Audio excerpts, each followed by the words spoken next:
Looking for a bank you can trust? Look no further than Home Trust Bank, the premier banking service provider of our region and dedicated sponsor of Talking Ship. Jeff, did you know that for nearly 100 years, Home Trust Bank has been building relationships with customers based on integrity and trust? Whether you need an account, investment help, or a home or business loan, they've got you covered. I did. I actually refinanced my house with Home Trust. Headquartered in Asheville, Home Trust employs people who live in our neighborhoods and care deeply about our community. Choose Home Trust Bank for all your financial needs, because when it comes to banking, trust matters. Visit them today at hdb.com. Let's talk some ship! Woo!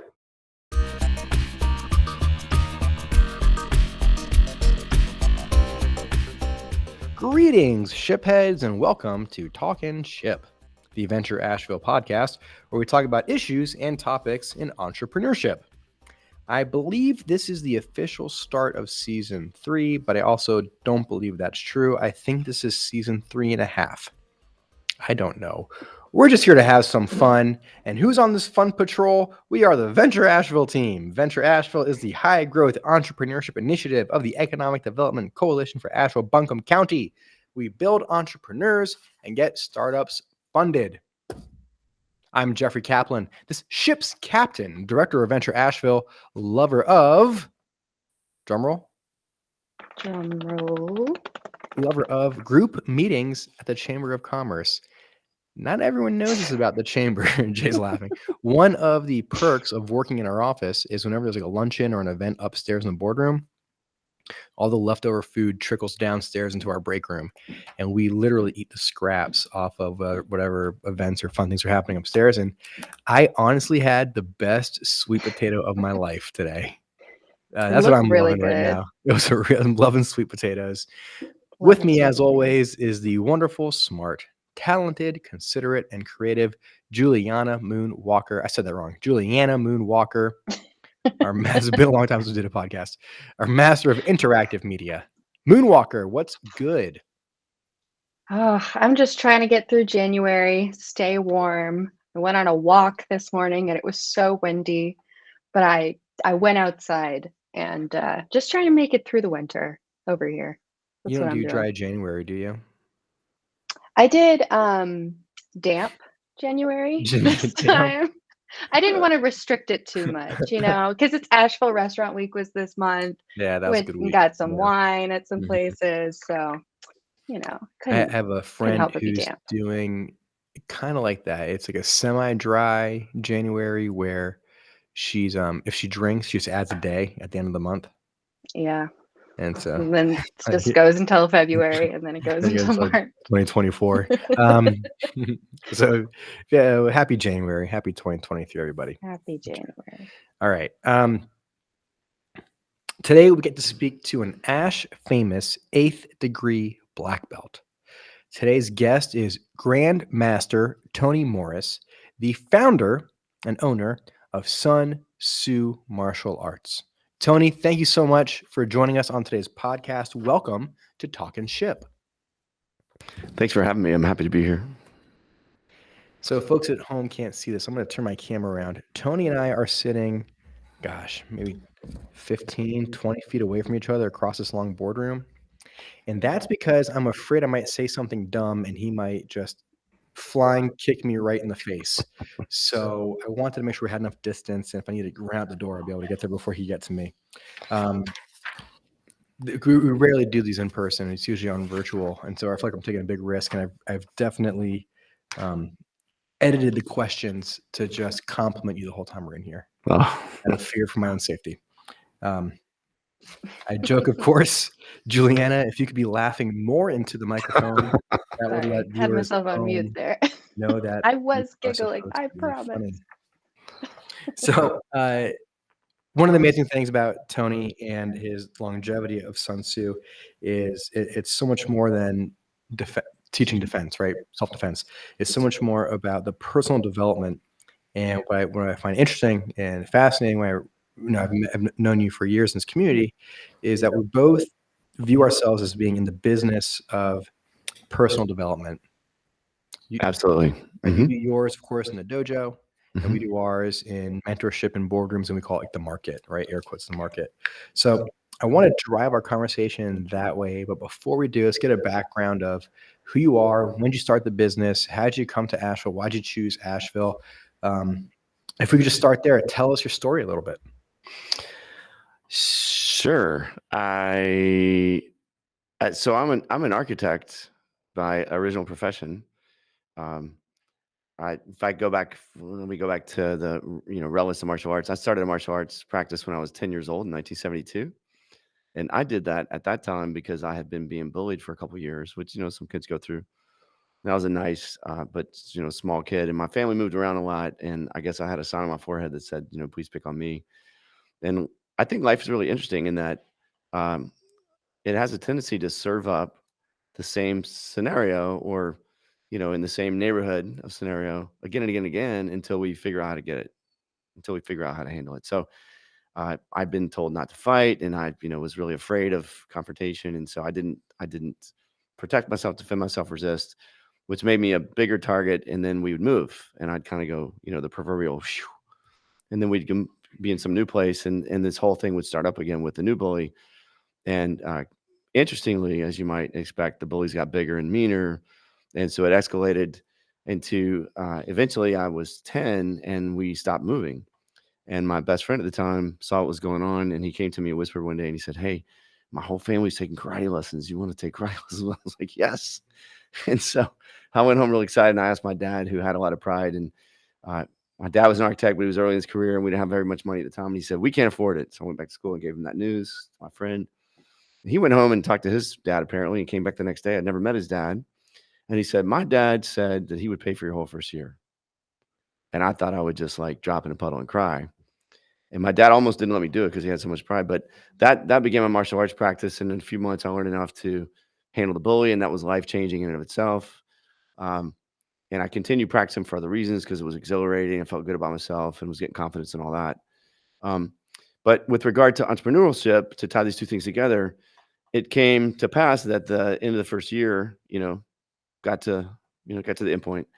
And, that was the end of the year that had been paid for me. And my dad still said we couldn't afford it. I went to my teacher and said, "Hey, Master Kim, I got to stop." And he said, "You're not going to stop. You're a good student." He did it with a very heavy accent, but I won't imitate him. And I said, "Well, sir, my family can't afford it." And he said, "You clean the bathrooms, and you wash the mirrors, and you mop the floor." So at 11, I cleaned the school.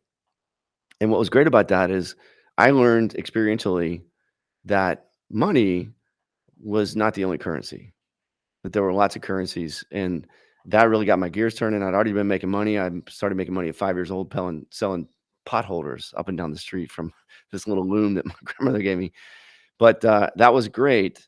And I felt good about myself. And it was my first experience at realizing that I could generate an experience that I was interested in, even though I didn't have, quote, enough money to do it.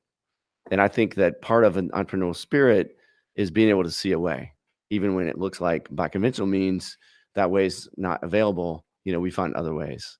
But I kept practicing for all those years, and I practiced through all the years of college. I put myself through undergraduate school and grad school. I was going to go to med school at one point. I have a chemistry degree.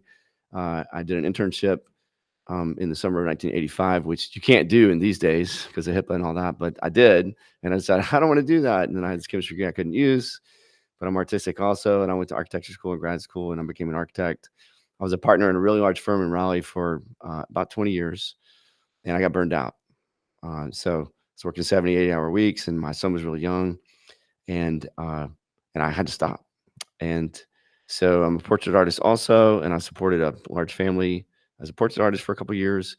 But by that point, I've been practicing martial arts for 35 years or so. Yeah, and that's I've what I was been wondering. teaching Had too. you been practicing and training the All whole that time? time. Yeah, all that time. Yeah, through fatherhood, college, graduate school, marriage, et cetera, et cetera. So I realized I couldn't keep doing architecture. I was burnt out on the profession, even though I had done really well and won awards and all that. And I realized upon reflection that the time that I was the happiest was working with martial arts students in the classes that I've been teaching and seeing the real-time growth that was happening before my eyes every single time across a really broad age range and personality type and background. All that. I just thought that was the coolest thing.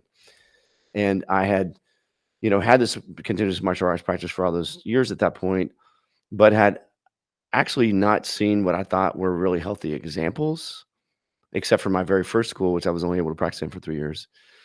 And so I wondered sort of out loud to myself if I could start a school and run it the way that I thought, would be great for people. And I'd done a bunch of self-development trainings along the way too, and thought maybe I could marry some of those concepts.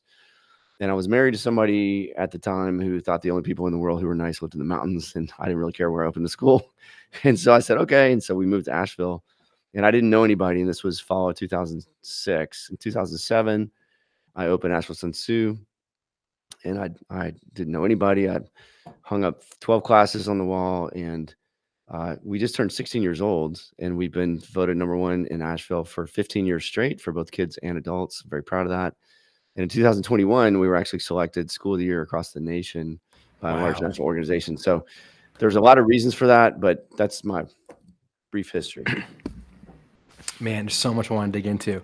It's a great story. I didn't realize it's 16 years old. I moved to Asheville 6 years ago. We visited for a number of years before that, living in the Charlotte area in Florida.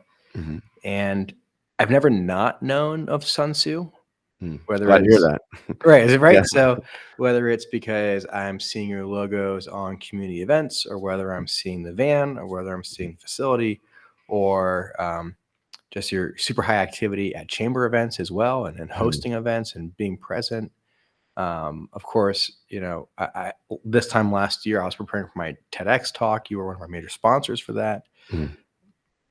Where does being such a fixture and steward of the community factor into your practice, in values of Taekwondo, in values of martial arts, or being a business leader? Because you're everywhere. And is that just because it's good marketing, or is there more to it? I do know it's good marketing, but that's just the surface reason. I think for a lot of people, that would be enough reason in and of itself. But I'm actually interested in something much deeper than that, which is that I sincerely, I get ecstatic, actually, not just excited. I'm ecstatic over people realizing potential. I think it's good for them. I think it's self-propagating. I think it's contagious. And I think that my experience is that when people start fulfilling potential and get excited about that and get excited about who they're becoming, that they create an energetic wake, behind them. And in that wake is like a vacuum, and it sucks other people who are ready for similar experiences to have their own version of that. And, there's a lot about the world that doesn't work too well these days. We could go on and on about that. But I think that what's available is first to each make the best of this moment. And if we endeavor to fulfill our potential in one way or another in each moment, we're literally making the world a better place, because that's like little raindrops in a pond, and the ripples go out and they touch the other rings and all that. So it's important to me to be a contribution, period. Because I happen to have a business, it's one of the natural venues of that for me is to be a contribution in the business community. And relative to my own experiences as an entrepreneur, which, again, I go back to being 5 years old. So just super quick, like, this is a fun little list. I made money selling pot holders. Then I started babysitting at 7. I started selling artwork at 8. I bought my own lawnmower at 9 and started cutting grass to make money. I started cleaning gutters, trimming bushes, stuff like that. Did more babysitting. I had paper route when I was 12. I went to the state legislature to be a page when I was 13, got paid for that. I started tutoring other kids in homework when I was 14, 15, somewhere in there. I became a professional commissioned portrait artist at 15. At 17, I had a kiosk at South Park Mall in Charlotte and did 20-minute pastel portraits for usually women that had a lot of money, and they would stand behind me as I'd be drawing their friend. They say, I don't think her nose is that big. It was really, so I did that. And then put myself through college, painting houses. I started a house painting company.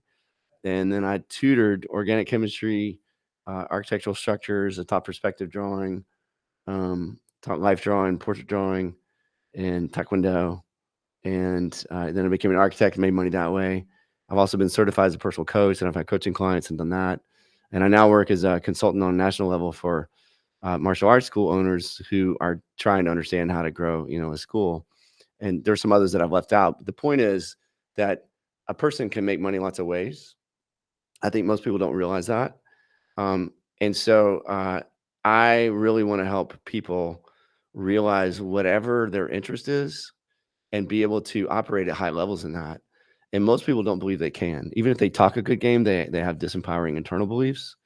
So, to the extent that I can make a difference, I really want to do that. So I just kind of get everywhere I can to do that.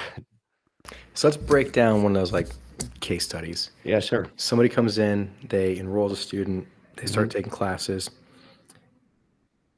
What does it look like when they start or what is it about the Taekwondo practice that unlocks their potential and helps them start moving up Maslow's hierarchy of needs, right? What is it about moves them towards self-actualization? Okay, great. I'm really glad you asked the question. I'm glad you asked it in the way that you asked it because I want to bust up a misconception. So even the way you asked it reveals what I think is a common misconception. I'm not criticizing you. Now let's go for it. Yeah. Please do.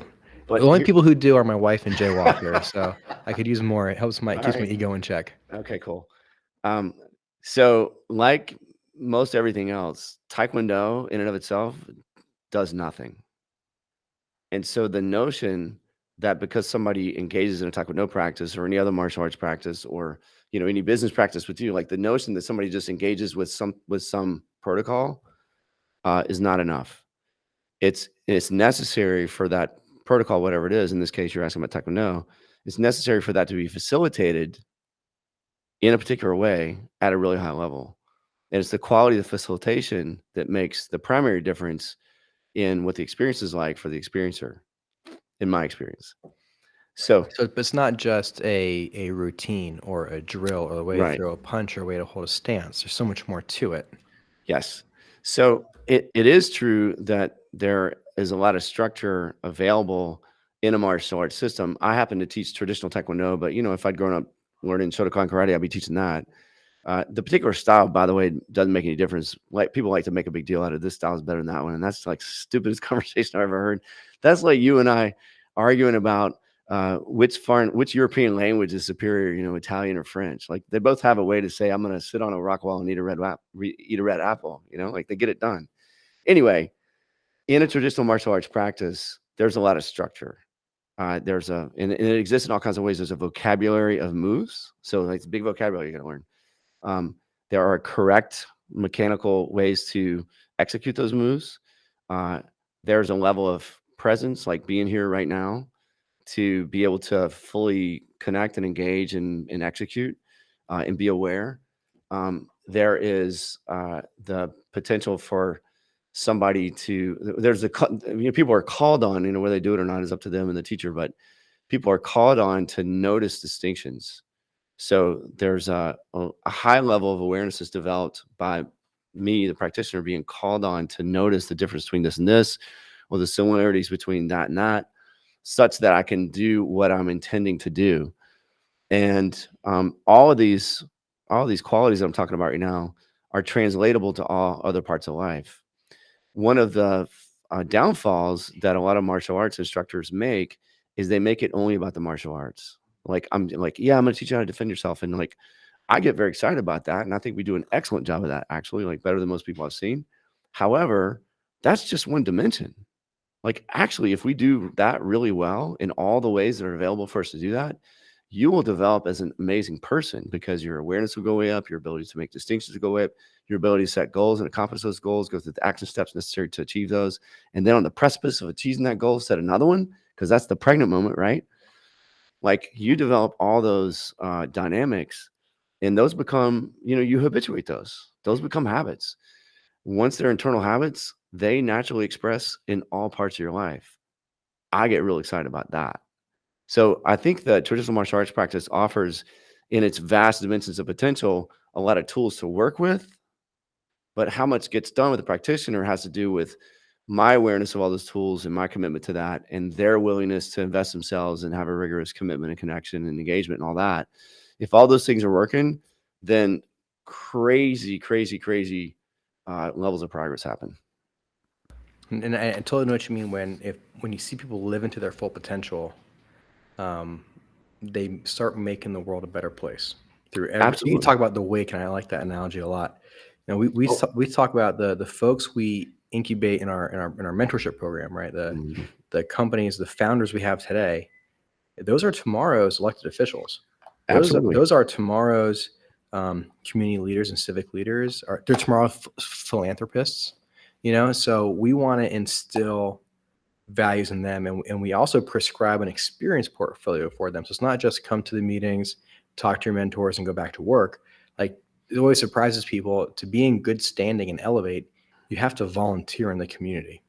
And it always, people don't get why. It's like, well, we're trying to instill certain values, right? Mm, But you can't think your way into community involvement and community leadership. You got to that's do right. it. You got to get out of the chair, get out of the boardroom, and go do it.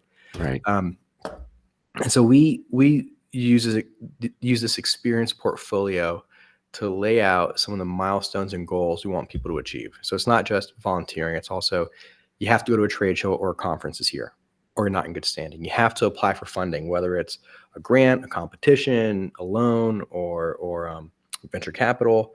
Like, you can't stand still. You have to be growing to be in our program. If you don't want to do that, cool. You can go to another program and do whatever you want there.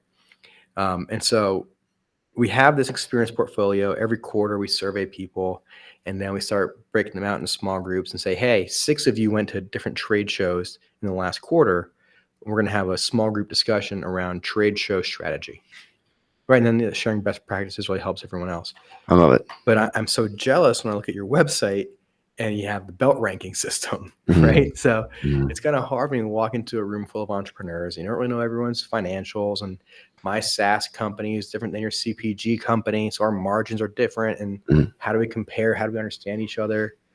What I'm jealous of in your environment, in your ecosystem, I can look at you and in a second know about your leadership, about your seriousness, about your commitment, by your belt.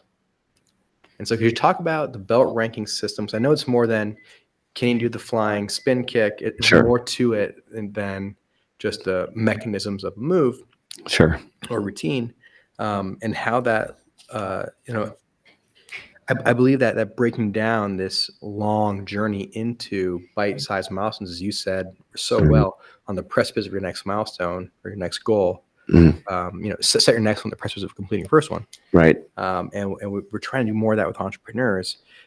Tell us from your lens, from your frame of reference, how that works in the belt ranking system and the maturity of somebody on their Taekwondo journey. So you've alluded to most of what I'm going to be able to tell you already, but let me reiterate a couple things and then make another point that might not have occurred to you. So, if you watch kids, well, first of all, everybody's a kid. Like, you and I are kids too. We're just older kids, But if you watch kids, um, kids are great at demonstrating and revealing our natural human tendencies. And so, kids are highly motivated by external rewards. You tell a kid, hey, if you do a good job at this, that, and that, then I'm going to give you this goodie, whatever it is, right? And then, but that orientation is about being motivated by external rewards. And, the world is going to be my motivator, right? Like, I'm not self-generating. Something outside of me is going to get me excited and make me some promise. And then so now I'm willing to do A, B, and C so I can get the thing. And that's useful to sort of jumpstart somebody's achievement process. However, it's unsustainable. Like, at some point I get tired of giving you goodies. It's so unsustainable that I've run out of things to do with my Yeah. founders to motivate them we have Sure. all these milestone celebrations. Yeah. We've run out of ideas. Right. So one thing that's cool about the belt ranking system in martial arts, at least the way I run it, is that if I have a belt ladder in my school, or I have the belts in order stacked above each other going up the wall. So as a visual, you can see white belts where you start, and then eventually you go through all these colors, and eventually you enter the black belt ranks, and then there are many different degrees of black belt, different levels of them, and so one can like visually see their progression from start to what is the ultimate rank, which happens to be 9th degree in traditional Taekwondo. What's misleading about that is that Most schools will just stack those belts. And so the implication by that stacking, with the spacing being exactly the same between them, is that it's going to take you approximately the same amount of time to go from one rank to the next. And as you might imagine, the martial arts curriculum is sort of like the academic curriculum in that, we start with really easy stuff. And you get good at some easy stuff. And then you take a test. And everybody goes, yay, you did a great job with that easy stuff. Here's your next rank. We're going to let you go to second grade now, like that. And then second grade is a little bit harder than first, et cetera, et cetera. Eventually, it starts getting really sophisticated. And it's unreasonable to expect a practitioner of anything to be able to make the same kind of progress in the same amount of time and with the same amount of effort with more sophisticated and complicated things as they were able to at an earlier point in their progression with simple things, right? That's unreasonable. I mean, it stands to reason that it would take longer and more commitment and more rigor to be accomplished at more sophisticated and difficult things than the easier things, right? Okay. So one of the things that I love about our belt ranking system is that it's pretty common for people to move through the first 3, 4, 5 belts fairly quickly, a couple months at a time. But that quite naturally starts to slow down and take more and more time over time to go from one rank to the next, because I make sure my curriculum gets more difficult. And so without having to even say it, like right now, we're talking about it overtly, like we got it on the table. But without having to talk about it in the school, and most people they're not even consciously aware of it. But what happens experientially is they now go longer and longer without the external reward. But we sort of wean them from that. Like we don't go from 2 months to 2 years, we go from 2 months to 4 months and then to 6 months and then 8 months, like that. And then it starts getting to be, years and years and years in the black belt ranks. But by weaning progressively like that, we sort of gently kind of, get people off the addiction from the next, shiny popsicle, which happens to be the belts, or the ranks in this case.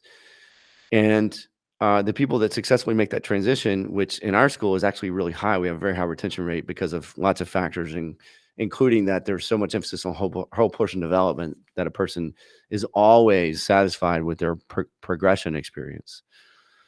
But what's happening in the larger picture is they're actually learning to be able to be self-sustaining their progress because they have begun to be able to be self-generating in their motivation. And the self-generation in their motivation comes from their enjoyment of how awesome it feels to make progress. And I don't have to have the external validation of the thing anymore. And that ultimately is what's sustainable. That is the trap that every entrepreneur falls into. And if you remember my TED Talk, you sat in the front row. It was very clear to me because you were wearing your gi in the front row when I came out, and I saw it very clearly. Dobak. I'm sorry, was it? Dobak. Okay. Gi's Japanese. I am sorry. Dobak. No, it's all right. Jay, just strike all this. Just go through and edit all this out. Make me sound much more cultured than I am. In the TED Talk, we do this survey statewide, and we find that entrepreneurs all really struggle with self-efficacy, which is their belief in their ability to accomplish a task. Sure. And we find that it's because we pull out of Stoicism, we could pull out of martial arts, we could pull out of Buddhism or Judaism or whatever. Sure. We like the one river, many wells analogy. We're pulling from Stoicism, and that quote from, I think it was Epictetus, it says, "Those who are properly grounded in life do not look outside themselves for external approval." But our whole system of entrepreneurship is 100% based on external approval, from approval in the market, with your customers, with your investors, with your spouses and friends, that you're this lunatic who took this leap to be an entrepreneur. You should have a stable job. What are you thinking? What are you doing? You're always trying to prove everybody wrong. And while it does motivate some people, we find it's the wrong kind of motivation. It's because it's unsustainable. Right. Yep. Right. It leads people down. Anyways, that's why we put so much emphasis on the journey and milestones and away from some lofty outcome. If you were to start Sun Tzu today, with all your experience you have, Sure. being considered the number one, right, in the country, and number one in Asheville for 15 years. Mhm. If you started Sun Tzu Martial Arts today, what would you do differently?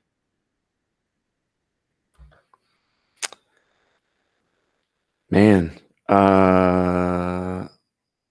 well, not to sound cliche, but seriously, I would have been more involved in the business community earlier. I'm sure our friends at the membership side of the chamber would love to hear Yeah. that. I mean, I don't know that I would have done much differently, and it's not to like I understand that everything can be improved upon, but I really made every move that I believed in, and I still believe in those same moves today. And I'll share with you a couple of them. Like, I think that I mean, some cliche terminology, some lingo is a little dangerous, but my understanding of guerrilla marketing is sort of beating around the brush and like hands on and all that, like going straight for the source and all that. Because I was starting a new business in what was for me a new industry. I mean, I've been a practitioner and even a teacher for many years, but I never like run a school. And by the way, I was really accomplished as martial art. I mean, as an architect, and had won a bunch of awards and all that. My professional peers thought I was nuts because I had for years been at what's considered the pinnacle of that profession. Um, so I didn't really know what I was doing, but I understood my vision, which was to really and truly make a big difference to people. In fact, I wrote a mission statement. Our written mission statement is to make the greatest positive difference for the greatest number of people. Now, what I like about that is like, that's not real detailed because I'm pretty open to that happening however it happens. That's how vision statements should be. That it's enough guidance that anyone in your organization knows exactly what decision to make at any time. The tactics can follow whatever, but with that powerful yet broad of a statement is exactly what you want. That's great. So, because I was all about making a difference, and I was going to use this tool called traditional martial arts practice to do that, but that's really incidental. Like that, it was relevant to me, but it's incidental in terms of the larger thing that I was up to, which was making a difference. So, in order to make a difference in some new place where I didn't know anybody, I just started meeting as many people as I could, and I joined a couple of networking groups. And one of the first people I met was a woman named Margie McGinnis, was a business attorney in town, and I liked her. She's a really nice person. And I just asked her point blank. I told her what I was going to do. I said, I'm going to open a martial arts school in 6 months. And it's going to be the best martial arts school that this place has ever seen. It's going to be one of the best in the country. And it's going to be a place where not only people learn excellent martial arts skill and they become disciplined and focused and capable and are able to defend themselves. And, kids become great students and adults get stress relief and get in good shape. And we have, good community. And like I named all these things. But the larger thing that's going to happen is that these people are going to become their best self. Like that's what's going to happen with this thing. Like I'm going to do that thing. And because I want to do that thing, I want to be as efficient about that as possible. So I'm saying this to her. I said, I want you to tell me the top 5 people that I should meet. And she kind of looks at me funny, her mouth draws up a little bit. And I said, no, go ahead. And she starts giving me names. And this is 2000, fall 2006. I mean, you didn't look people up on the I don't internet. think you had LinkedIn yet. No. Yeah. So I made phone calls, and of course, everybody has somebody running interference for them. So nobody let me through. So I just started showing up at places. And one of the first people that I personally met and became friends with was Heather Goldstein, who is an attorney in town. But at the time, she was Heather. Heather has a history at the JCC of Asheville as well. Yeah. So she's McGuire Woods, right? Yeah. She's with Van Winkle, I think. But can't mix those up. That's Jay. Strike this whole podcast. Our sponsors are going to kill me.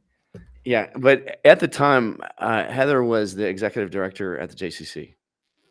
That's how I know her name. Yep. Yeah. So I go meet Heather Goldstein, and within 20 minutes, I'm sitting in her office, and within 20 minutes, we're both crying. And we didn't know each other, but we have tears running down our face. I got from her, just by being in her presence, she's an awesome person. I got from her that she's sincere about being a contribution herself in the various ways that she's gone about that, both personally and professionally. And she's got a bunch of kids too. She's got a bunch of boys. And she got that I was serious about that. And I met, 4 or 5 other people right off the bat, whose names I won't mention right now. But from there, I asked each one of them, who are the 5 people that Right, that you mixed recommend? pattern, right, And yeah, man, sure. you talk about getting straight to the core. Like I didn't want to mess around. I just went right to it. And I've heard people doing something similar, and they start mapping how many times names come up again. Like, hey, 3 people have all recommended the same person, and you start to figure out that's a real node of an Yep. ecosystem. Yep, that's right. So I think your original question 15 minutes ago was If you started today, what would I would do you do differently? Yeah. Yeah. And I don't know that I would do most of the things I did, I would do again. But I would do 2 things differently. One is I would have become heavily involved in the chamber earlier. I didn't start really becoming heavily involved in the chamber until about 4 or 5 years in. You know what? That's when I started working here. So it must be you heard about this new guy working at Venture Yeah, that was Asheville, it. and That you're was like, it. I That got was to get it. involved over there. That was it. The other thing that I would have done differently is I would have hired a business coach much earlier.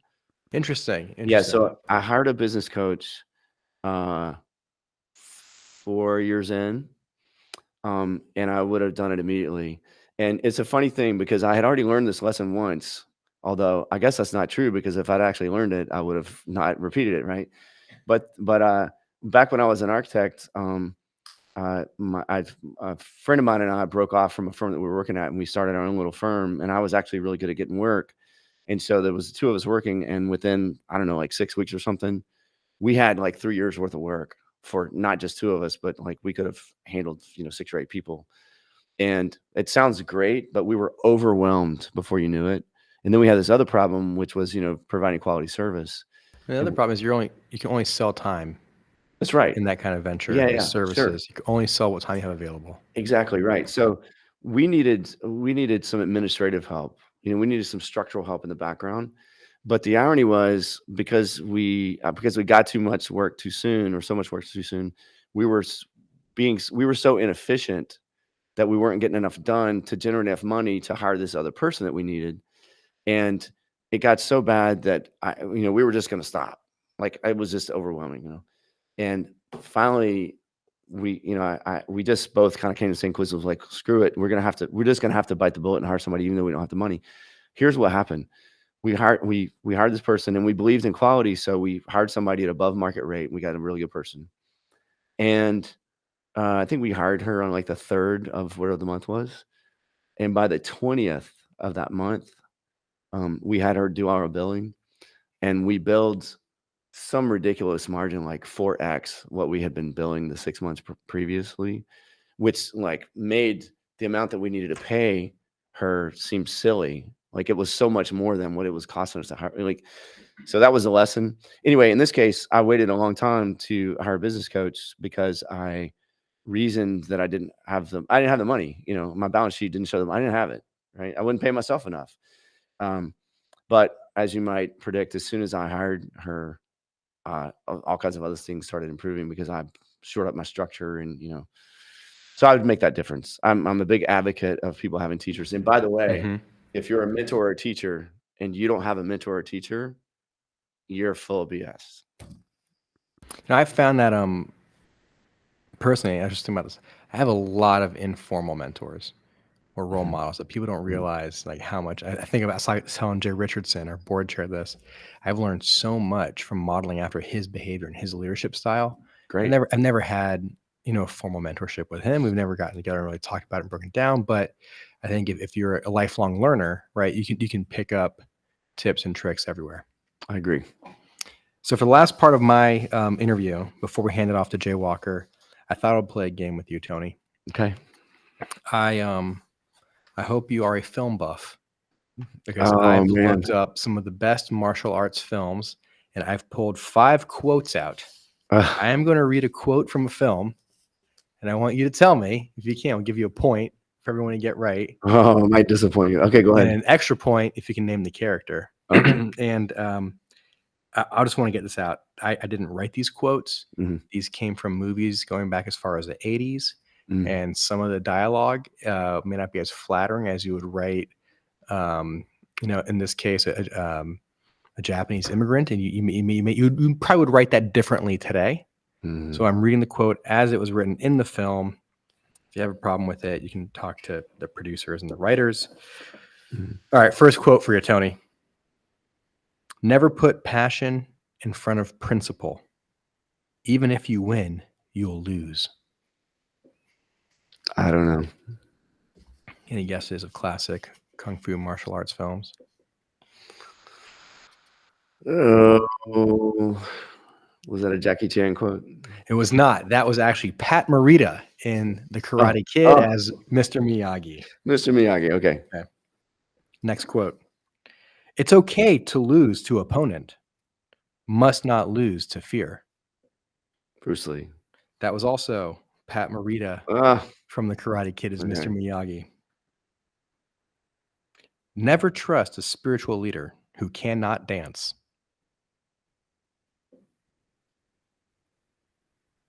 I don't know. That was Pat Morita as Mr. Miyagi in The Karate Kid. Did you watch one movie? If karate used to defend honor, defend life, karate means something. If karate used defend plastic metal trophy, karate mean nothing. Well, let's go with a trend here. Pat Morita. Pat Morita. That's right. Pat Morita is Mr. Miyagi in The Karate Kid. All right. I'll get there eventually. See, I'm gonna give you two more. Man who catch fly with chopstick, accomplish anything. Same guy. Pat Morita. You got it. Karate Kid. Yeah. Playing Mr. Miyagi. Last one. I know kung fu. Oh, Jackie Chan. That was Keanu Reeves as Neo in the first movie. Oh, really? Okay. All right. Well, thanks for playing. You got 2 out of 6. So believe it or not, I've watched some martial arts movies, but probably no more than the average person. And I hate UFC and all that represents.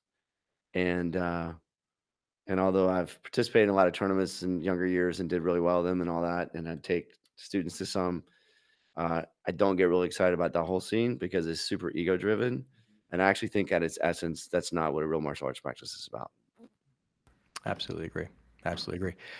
Jay Walker, you get to take us home and ask a final question for Grandmaster Tony Morris. Yes, Grandmaster. I think I want to ask what everybody's been thinking the whole time. How long, with somebody like me who has no experience in Taekwondo, would it take for me to learn how to chop a wood block in half? I'm so glad you asked this, and I already know Tony's going to say that should not be your goal. You do not come here to learn how to break blocks of wood. It's not my ultimate goal. If you were curious, like, hey, if I'm starting on January 1st and my mom wants to come and get a photo of me, what date should I tell her to come by? Well, I might surprise you with the answer. If we're speaking strictly in mechanical terms, I can show you how to do that in about 5 minutes. Awesome. Let's do it. Yeah. She was enrolled in one of your classes. Yeah, but I'm trying to think of an analogy that's not crude because I can think of a crude analogy, but like well, I mean, this is great. This gives me an opportunity to say this. I won't mention their names, but there are a few martial arts schools in town that are running around in elementary schools, and they'll teach PE classes, and we do the same thing. But they'll carry a stack of, and I'll put this in quotes, boards with them, and they'll have all the kids, quote, break a board. Now, what they're breaking is kiln dried balsa wood, super thin, like quarter-inch thick, not very wide boards. And what often happens is the instructor holding the board actually snaps their own wrist as the kid's appendage approaches, and the kid like magically thinks they did something. And the truth is they could have sneezed on it and it would have broken, and it's creating false confidence, right? Yeah, we don't want that. It's making a mockery of that process. So here's the thing. Board breaks in martial arts, more than anything, like there's a physical component that's actually really serious and teaches great physics principles and affirms that the technique is done correctly and generates enough power and all that if they're real boards. But I'm going to tell you that the larger value of breaking boards is metaphorical.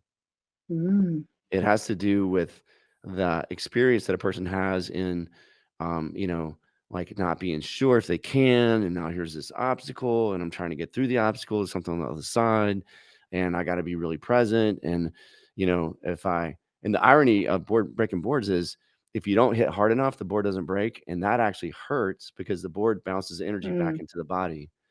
But kind of like 212 degrees, 211 is really hot, right? 211 will scar the out of you, right? We add 1 degree and crazy stuff starts happening. Right. So the same thing happens with board break. You can hit it almost hard enough to break, and it doesn't break, and it hurts. You go just a little bit harder, it goes through, you feel nothing.